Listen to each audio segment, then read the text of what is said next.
Hello everybody, welcome back to my channel. My name is Karen. I make book and school videos. This is my second time filming this video and we are going to ignore these tan lines. Today I will be reviewing and talking about Flame in the Mist by Renee Ahdieh. Flame in the Mist is the biannual Bibliothon group challenge book. I was super excited that it was because I wanted to get my hands on this book for a really long time because it's been so long since I've read a fantasy book. I heard that this was a Mulan retelling, so I was like, yes, of course.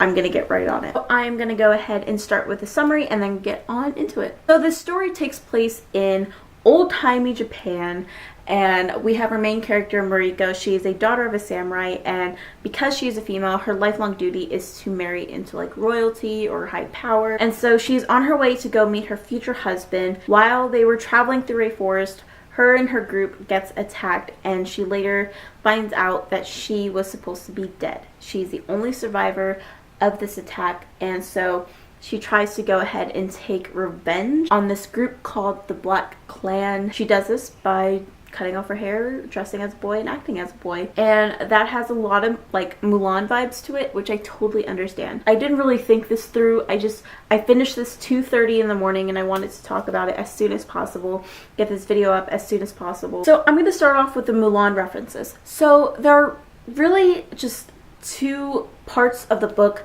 that I thought were strictly Mulan references. You can tell that this book was influenced by Mulan. For the first part, that is just when she cuts off her hair and acts as a boy when she meets the Black Clan. I just thought that was a really powerful thing to do and very smart. A quote from the book that happens about like 2-3 times. Okami says, "Be as swift as the wind, as silent as a forest, as fierce as fire, and as unshakable as the mountain, and you can do anything." And I feel like that's just a direct reference to Mulan with that song play here. You must be swift as the coursing river, with all the force of that song. So with that being said, I don't think it's strictly a Mulan retelling. I just think Renee Ahdieh was influenced by Mulan, and it's obvious in this book, and I really do appreciate that because Mulan is my favorite Disney character. Alright, so next let's talk about the writing. So this is my first Renee Ahdieh book,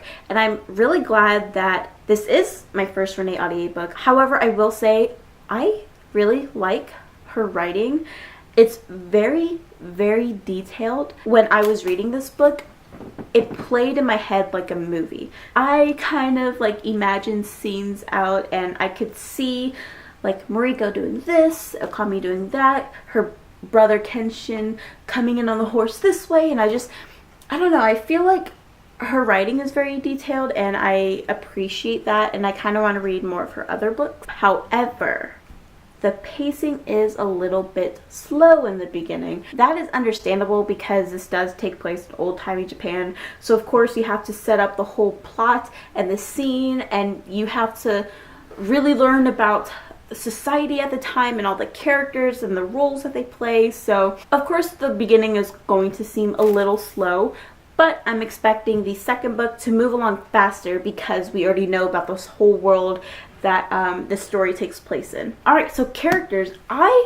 Okay, so there's this group called the Black Clan. I'm not really going to say much about this group or anything else about the plot. I really enjoyed the characters. Mariko, Kenshin, you can tell that they have a special brother-sister bond because basically Kenshin tries to go and save his sister after he finds out that she's missing. The members of the Black Clan were all very interesting characters. The way Renee writes about each and every one of them, you can really like see their personality come out of all of them, and Mariko learns about each of these characters and members in a way that makes it understandable and accessible for many. Another theme that I want to talk about is the romance.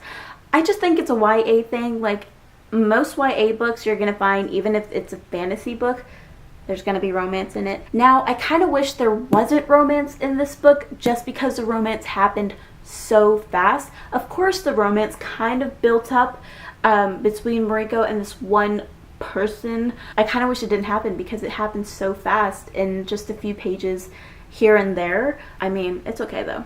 I think it's gonna work out. If you've read this book, you know what I'm talking about. Like, I feel like it's going to work out in the second book. We'll see how that plays out.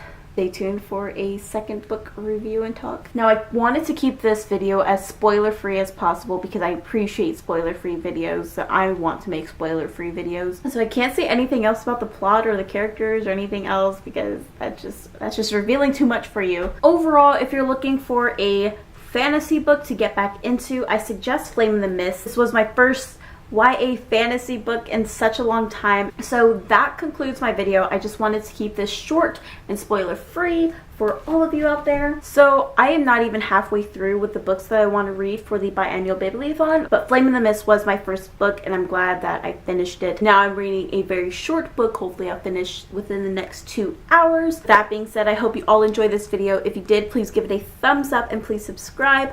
I come out with videos Tuesday and Fridays, and hopefully it'll stay the same when I get back to school. Yeah, so I hope you all have a great rest of the week and look out for my back to school videos. Bye everybody.